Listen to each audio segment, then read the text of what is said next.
Mau ngobrol-ngobrol apa nih? Alhamdulillah baik. Ya sampai sekarang alhamdulillah karir masih tetap jalan di syuting TV masih setiap hari. Sekarang ada 2 program pagi sama malam. Setelah melalui proses yang cukup panjang di dunia entertain, kondisi sekarang gue jujur aja udah tinggal mempertahankan aja, udah nggak mau ngoyok lagi gitu. Udah tinggal mempertahankan apa yang udah gue raih.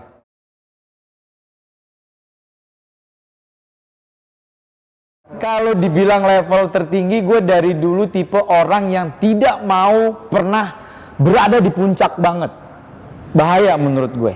Semakin kita udah berada di puncak, kecenderungan untuk turun itu cepat. Ya santai-santai aja lah. Yang paling penting TV masih memberikan kepercayaan.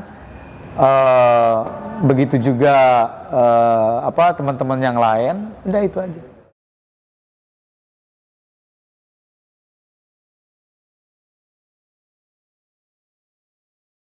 Oke, gini. Gue lahir dalam kondisi yang persaingan waktu itu cukup ketat di awal tahun 2000-an, ya. Apa yang gue maksud persaingan cukup ketat? Ketika waktu itu untuk menjadi seorang public figure, untuk menjadi seorang artis, pemain sinetron, itu butuh seleksi yang cukup ketat. Bayangkan, gue waktu itu akhirnya berhasil mendapatkan kontrak eksklusif di Multivision Plus. Gak bisa dipungkiri waktu itu Multivision Plus menjadi raja sinetron dengan Pak Ram Punjabinya. Gue berhasil bermain dengan baik, akhirnya dikontrak eksklusif dengan mereka bertahun-tahun. Di awal 2001 waktu itu, ketika gue terlibat sinetron dengan Anjasmara dan Krisdayanti, sinetron Ramadan. Singkat cerita, gue lahir dalam kondisi sinetron waktu itu yang masih tayangan weekly, tayangan 1 minggu. Kita syuting setiap hari tapi nyantai polanya, tidak terburu-buru karena tayangannya seminggu sekali. Seiring perkembangan waktu, kalau nggak salah tuh awal mula 2008 apa 2007 sudah mulai berubah konsep sinetron, ya. Ada istilah stripping, tayangan setiap hari. Begitu juga akhirnya beralih ke program-program TV-TV yang lain. Sampai sekarang akhirnya stripping lah semua. Kita konsekuensi syuting berat, syuting harus tayang setiap hari. Kalau gue kan memang sekarang ini udah hampir 6 tahun lebih ini fokus di acara-acara TV live jam sekian, selesai jam sekian. Nah untuk teman-teman sinetron memang lebih berat lagi jujur, karena mereka harus menyelesaikan cerita dengan durasi 1 jam sampai 2 jam, menyelesaikan waktu itu syuting pagi, siang untuk tayang malam. Waktu itu gue pernah berada di kondisi itu. Gue syuting pagi buat tayang malam. Bahkan gue syuting itu abis maghrib, masih ada sisa 2 scene yang harus diambil gambar untuk tayangan nanti di sekitar jam 9, setengah 10. Kebayang nggak tuh kondisinya kayak apa? Jadi memang ya sekarang sudah industri. Jadi sekarang akhirnya mereka-mereka untuk menjadi artis ya lebih mudah karena tempatnya dibuka seluas-luasnya, tayangan setiap hari. Orang lebih mudah untuk menjadi terkenal karena tayangan setiap hari. Itu TV, baik program TV maupun sinetron. Nah semakin kesini semakin luas lagi. Label artis ini semakin mudah didapat. Lu belum banyak karya, belum punya prestasi, baru main sinetron istilahnya scene 2 scene, terus aktif di sosial media, di Instagram, sekarang sudah bisa disebut artis. Kalau mereka masih bisa mempertahankan profesi dia sebagai artis, istilahnya gini, kalau lo bener, syuting yang bener, nggak macem-macem, mungkin bisa membanggakan. Nah semakin kesini resikonya semakin besar, mohon maaf banget. Akhirnya banyak yang salah jalan, nggak sedikit yang akhirnya ketangkep karena narkoba, ujung-ujungnya artis. Gue jujur ya, semakin kesini kan banyak teman-teman artis yang akhirnya ketangkep karena penyalahan penyalahgunakan narkoba. Gue bingung, ini orang siapa nih, main di mana gitu ya. Ya seperti itulah.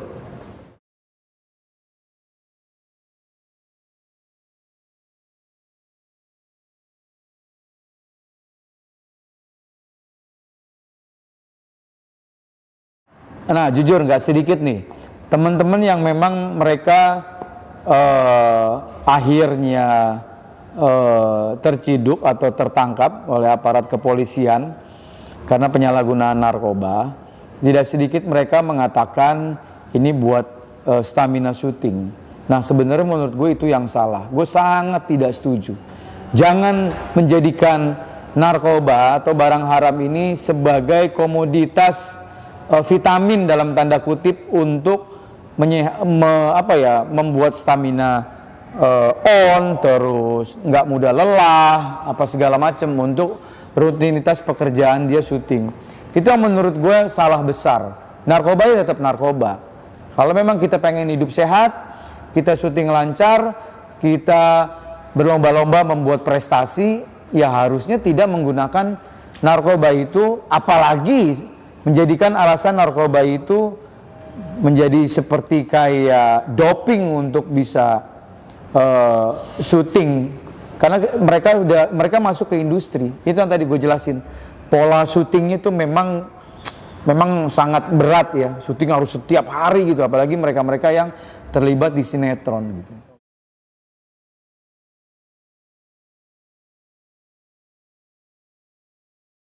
Gue pernah ngejalanin semuanya. Yang tadi gue cerita. Gue besar pada masa waktu itu sinetron tayangan weekly seminggu sekali. Terus gue masuk ke pola stripping. Gue tayang syuting stripping. Jam 9 harus di lokasi syuting lagi, break jam 2, jam 3, besoknya begitu lagi karena memang kita kejar tayang. Gue ngejalanin itu semua fine-fine aja. Nggak ada masalah. Nggak harus menggunakan narkoba. Jadi kalau misalnya kan banyak cara yang lain untuk meningkatkan daya tahan tubuh kita, stamina kita. Itu kan banyak cara. Jadi nggak bisa dengan mudah akhirnya lo potong jalan menganggap narkoba itu sebagai salah satu alternatif untuk menjadikan fisik lo kuat, stamina lo oke, lo mau syuting berapa lama juga oke, tidak mudah ngantuk, tidak mudah lelah. Itu salah. Narkoba ya narkoba. Vitamin yang menyehatkan ya vitamin. Itu harus dibedakan. Ini yang salah, yang sebenarnya yang gue nggak setuju gitu. Kalau lo berani ngambil resiko untuk menjadi public figure, entah itu main sinetron, film, acara-acara TV yang live, lo harus fair. Jangan jadikan narkoba itu sebagai salah satu pelengkap untuk syuting. Itu nggak fair itu. Karena akan merugikan buat dirinya. Lo kebayang nggak? Itu badan ibaratnya mesin digeber terus nggak hilang rasa lelah lo. Ya kan? Ini itu hilang kan rasa lelah kan? Lo mau syuting dari pagi sampai pagi tetap melotot gitu. Tapi ujung-ujungnya kan bego. Ujung-ujungnya ntar lo ketangkep. Tak kalau udah ketangkep minta maaf, kapok, nggak janji nggak ngulangin lagi. Menyarankan buat teman-teman yang lain nggak usah menggunakan narkoba. Ya udah mendingan dari awal nggak usah gunain narkoba. Tetap narkoba. Jangan jadikan narkoba menjadi gaya hidup. Sekali lagi gue bilang, jangan jadikan narkoba menjadi gaya hidup. Narkoba ya narkoba. Udah, lo bikin prestasi aja. Lo mau jadi pemain sinetron, silahkan. Lo mau menjadi pemain film, silahkan, gak ada yang ngelarang. Lo mau jadi pembawa acara, reality show, talent show, dan lain-lain di TV, tayang setiap hari, silahkan, gak ada yang ngelarang. Justru pemerintah nih bangga akan potensi-potensi anak-anak muda seperti ini. Dia aktif. Karena apa? Dengan dia mendapatkan honor, berarti dia menjadi orang taat pajak. Dia akan bayar pajak. Jangan salah loh, artis itu pajaknya cukup gede. Penerimaan kas negara kan akan alhamdulillah akan cukup signifikan. Paling enggak kita sebagai pribadi ada kontribusi untuk negara. Tapi lo jangan ganggu dengan menggunakan narkoba, nggak fair.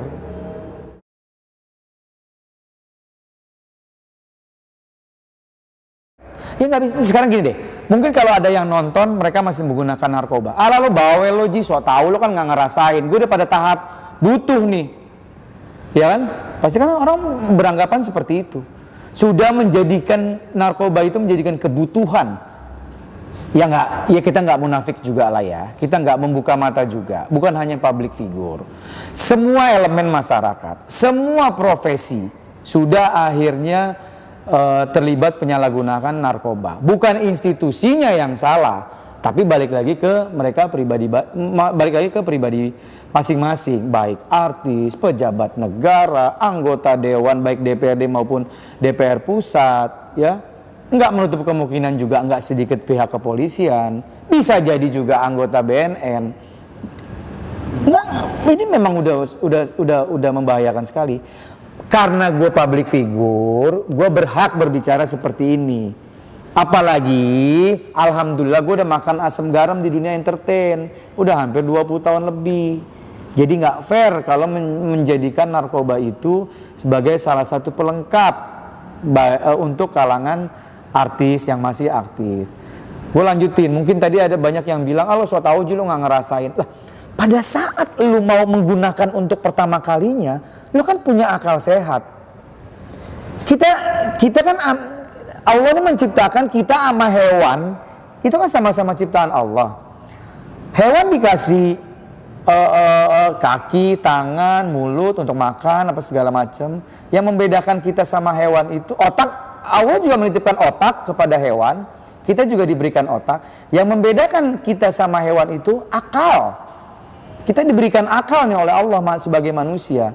Hewan tidak diberikan akal untuk seperti itu. Walaupun instingnya hewan ada, tapi kan kita ini diberikan kesempurnaan oleh Allah nih, oleh Maha Pencipta diberikan akal. Maksudnya apa sih? Ketika lo ingin menggunakan untuk pertama kalinya, akal lo harus bermain. Apalagi gue sangat sedih ketika teman-teman yang akhirnya ketangkap narkoba, notabene dia kepala rumah tangga. Dia kepala rumah tangga, dia punya anak, image-nya keluarga baik-baik, keluarga harmonis. Enggak sedikit juga mereka yang ketangkap sebagai ibu, lo punya anak, lo punya suami. Ketika lo mau menggunakan pertama kali, kan lo tahu lo bukan orang bodoh. Narkoba itu kan memang, ya sekarang akhirnya mereka berbilang, lo kebanyakan ngomong aja, lo sok tahu. Gue udah butuh nih. Akhirnya narkoba kan memang penyakitnya begitu. Lo pakai sekali, 2 kali, 3 kali, udah jadi habit. Susah deh ntar akhirnya ngilanginnya. Nah makanya gue mau bilang nih, untuk pertama kalinya lo mau pakai, lo harus mikir, kesian bini gue, kesian anak gue, aduh karir gue gimana, gitu kan? Taruhlah nggak ketangkap, istilahnya selamat terus, tapi paling kan orang sekitar tahu lo menggunakan narkoba. Bagaimana dong? Makanya tadi gue bilang, yang membedakan kita sama hewan, Allah menitipkan akal sama kita. Gunakan akal itu.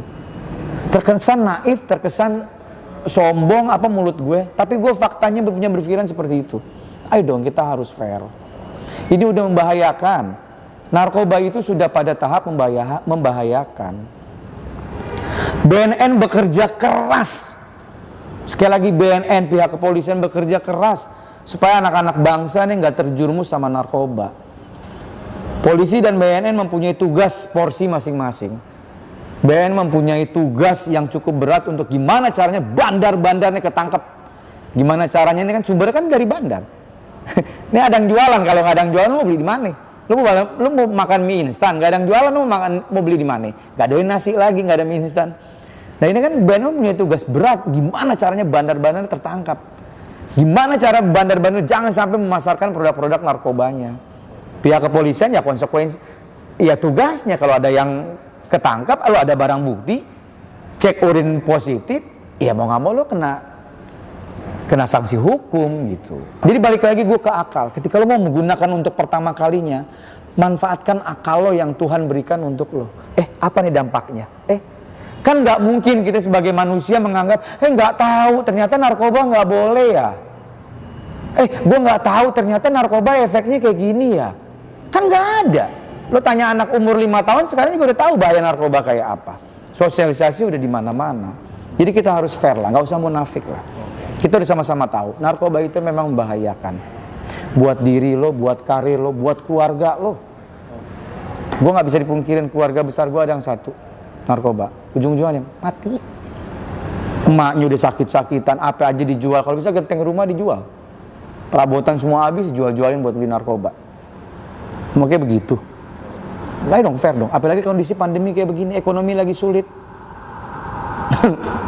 Lu mau belangsak, udah ekonomi sulit, pandemi masih menggunakan narkoba.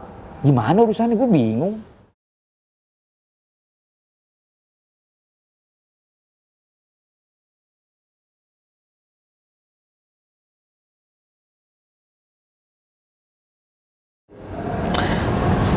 Gue berbicara lagi di kalangan public figure.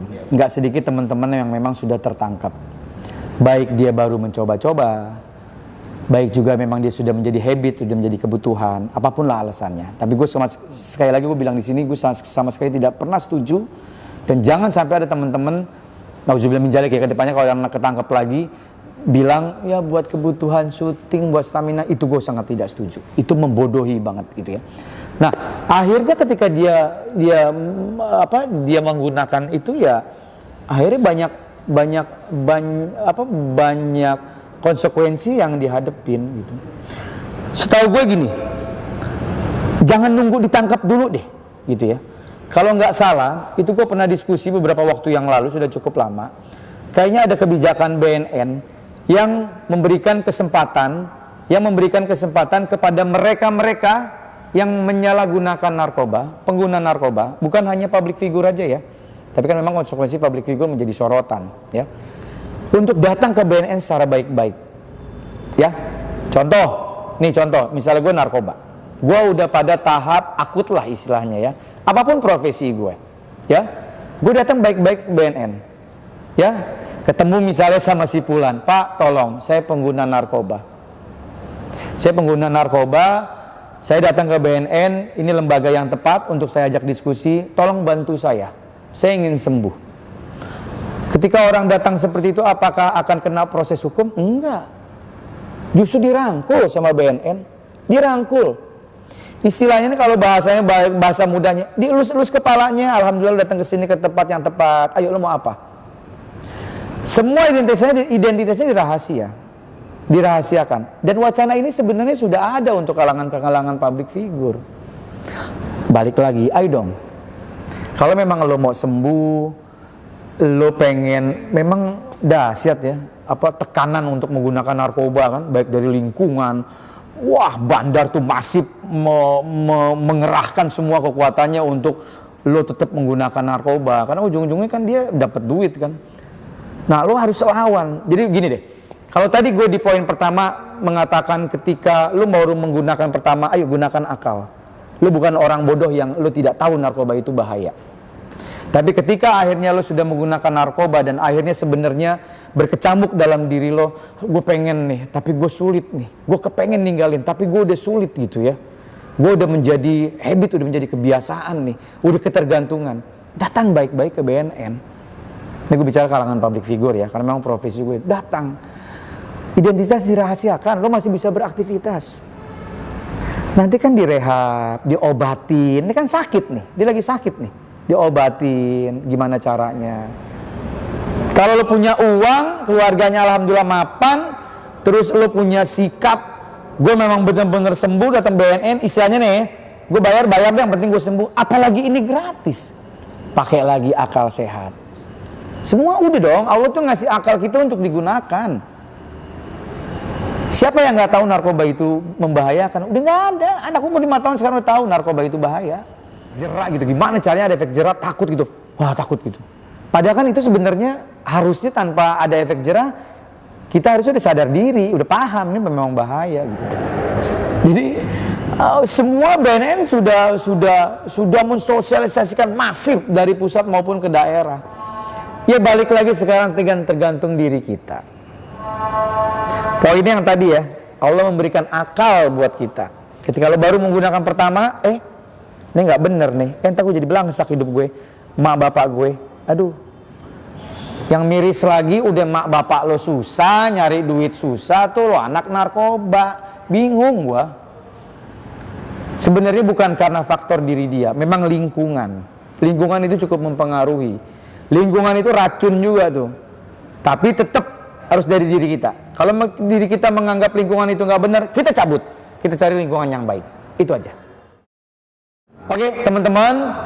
Makasih saya udah dikasih kesempatan untuk ngobrol-ngobrol, bagi pengalaman. Kenapa sih gue bisa berbicara seperti ini? Alhamdulillah, gue tidak ada track record mengenai narkoba. Jadi gue bebas menyampaikan apa aja. Buat teman-teman yang lain, yuk bismillah. Kalau yang masih menggunakan narkoba, ayo. Semua tergantung diri kalian. Kesian orang tua, kesian suami, kesian istri, kesian anak, kesian semuanya. Kalau mau datang ke BNN secara baik-baik, gratis, minta di edukasi dan minta untuk direhab. Terima kasih. Wassalamualaikum warahmatullahi wabarakatuh. Udah azan, waktunya sholat. Curhat sama Allah biar dijauhi dari segala macam bahaya narkoba.